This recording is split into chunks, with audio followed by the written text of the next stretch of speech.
வணக்கம். வித்யாவின் தமிழ் சமையலுக்கு அன்புடன் வரவேற்கிறேன். எல்லாரும் எப்படி இருக்கீங்க? நல்லா இருக்கீங்களா? நாம் இன்றைக்கி என்ன பார்க்க போகிறோன்னா, மட்டன் சூப் எப்படி செய்யலான்னு பார்க்கலாங்க. ரொம்ப சிம்பிளாக ஈஸியாக செஞ்சிடலாங்க. 5 நிமிஷத்தில் மட்டன் கழுவி மட்டும் வச்சுட்டா போதுங்க. 5 நிமிஷத்தில் நம்ம விசில் விட்டு டக்குன்னு குக்கரில் செஞ்சு முடிச்சிடலாங்க. அவ்வளோ ஈஸியாக இருக்குங்க. அது இல்லாமல் இந்த மட்டன் சூப் குடிக்கிறதுனால நமக்கு நோய் எதிர்ப்பு சக்தி அதிகரிக்குங்க. இப்போ இருக்க காலகட்டத்துக்கு இந்த சூப்பெல்லாம் வச்சு குடிக்கிறது ரொம்பவே நல்லதுங்க. டெய்லி ஒரு சூப் வச்சு குடிக்கணுங்க. குழந்தைங்கள் முதல் வயதானவர்கள் வரையும் எல்லாருமே சாப்பிட்லாங்க. ரொம்ப உடம்புக்கு நல்லது. வயதானவர்களுக்கு இந்த மூட்டு வலியெல்லாம் வரும் இல்லைங்களா, இது வாரத்தில் 2 நாளோ 1 நாளோ நம்ம செஞ்சு கொடுத்தோம்னா உங்களுக்கு மூட்டு வலி நிரந்தர தீர்வாக இருக்குங்க, சரியாயிடுங்க. இந்த மட்டன் எலும்பில் வைட்டமின் B12 இருக்குங்க. இரும்பு சத்து அதிகமாக இருக்குது. புரதம் நிறையா இருக்குங்க. இப்போ இருக்க காலகட்டத்துக்கு நம்ம புரதம் அதிகமாக நம்ம எடுத்துக்கிறது ரொம்ப நல்லதுங்க. வாங்க இப்போ எப்படி செய்யலான்னு பார்க்கலாம். அதுக்கு ஒரு குக்கர் எடுத்துக்கலாங்க. அதில் ஒரே ஒரு டேபிள் ஸ்பூன் ஆயில் ஊற்றிக்கலாம். ஆயில் ஊற்றலனாலும் பரவாயில்லைங்க. இப்போ வயசானவங்களுக்கெல்லாம் செய்கிறதா இருந்தால் ஆயில் ஊற்றாமல் ஸ்கிப் பண்ணிக்கோங்க. மட்டனோட எலும்பு இல்லைன்னா நெஞ்சு எலும்பு இதை நல்லா கழுவிட்டு மஞ்சள் போட்டு நல்லா கழுவிட்டு குக்கரில் போட்டுக்கலாம். ஒரு பெரிய வெங்காயம், இல்லாட்டினா சின்ன வெங்காயமாக இருந்தால் ஒரு 7 சின்ன வெங்காயம், நான் சின்ன வெங்காயம் தாங்க போட்டிருக்கேன். ஒரு தக்காளி, சின்ன சைஸ் தக்காளி 1, அதிகமாக போட வேண்டாம். அப்புறம் பூண்டு தட்டி போட்டிருக்கேங்க. ஒரு துண்டு பட்டை, 2 கிராம்பு, ஒரு ஏலக்காய் போட்டுக்கலாங்க. அதுக்கப்புறமா இஞ்சி பூண்டு போட்டுக்கலாங்க. இஞ்சி பூண்டு தட்டி போட்டுக்கலாம். இல்லாட்டினா உங்கள்கிட்ட இஞ்சி பூண்டு பேஸ்ட் இருந்தாலும் போட்டுக்கோங்க.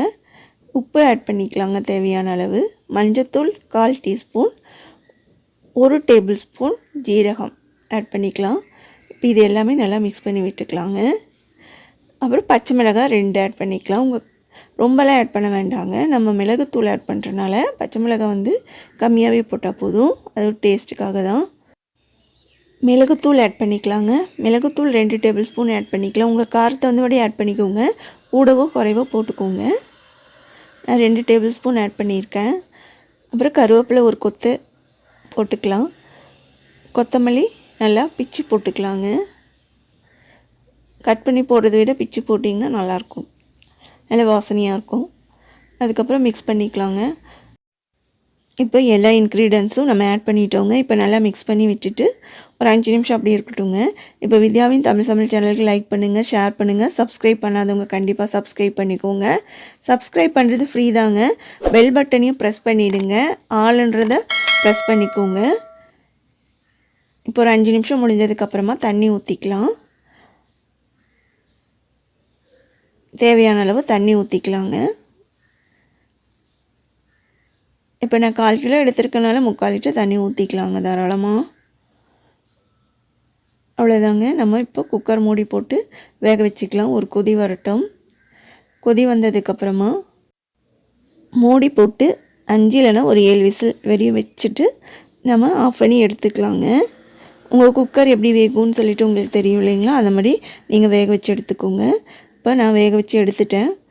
நல்லா வெந்திருக்குங்க. பாருங்கள், நம்மளுடைய சூப் அழகாக சூப்பராக ரெடி ஆயிடுச்சுங்க. இந்த சூப்பில் இருக்கிற அந்த எண்ணெய் நம்ம மூட்டுகளுக்கெல்லாம் மஜ்ஜைக்கெல்லாம் ரொம்ப நல்லதுங்க. எலும்பு முறிவு ஏற்பட்டவங்களுக்கு, கை கால் மூட்டு வலி அவங்களுக்கெல்லாம் ரொம்பவே நல்லதுங்க. எலும்பு உடைஞ்சவங்களுக்கு கண்டிப்பாக சூப் டெய்லி கொடுக்கணுங்க. அப்போ தான் நம்ம எலும்பு சீக்கிரமாக கூடும். புரத சத்து அதிகம் நிற்க, எதிர்ப்பு சக்தி அதிகம் தரக்கூடிய, மூட்டு வலியெல்லாம் நீக்கக்கூடிய சூப்பரான சூப் ரெடி ஆயிடுச்சுங்க. இதே மாதிரி நீங்கள் செஞ்சு பார்த்துட்டு உங்கள் ஃபீட்பேக்கை கீழே இருக்க கமெண்ட் பாக்ஸில் கண்டிப்பாக சொல்லுங்கள். நான் டேஸ்ட் பண்ணி பார்க்க போகிறேன். வாங்க சாப்பிட்லாம். இப்போது சூப் வைக்கிறதுக்காக மட்டன் தனியாக தான் வாங்கணும்லாம் இல்லைங்க.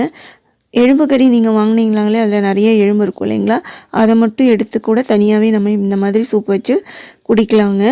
இதில் வைட்டமின் K, இரும்பு சத்து அதிகமாக இருக்குங்க. மட்டன் எலும்பில் B12 அதிகமாக இருக்கிறனால ரத்த சோகை உள்ளவங்களை குடித்தா கூட அவங்களுக்கு ரத்தம் இன்க்ரீஸ் ஆகிறதுக்கு சான்ஸ் இருக்குங்க. அப்புறம் வெளியிலலாம் வாங்கி குடிக்காதீங்க. வெளியில் மோனோசோடியம் அப்புறம் சுவையூட்டியெல்லாம் சேர்க்குறனால உடம்புக்கு ரொம்ப கெடுதலுங்க. இப்போ வித்யாவின் தமிழ் சமையல் சேனலுக்கு லைக் பண்ணுங்கள், ஷேர் பண்ணுங்கள்.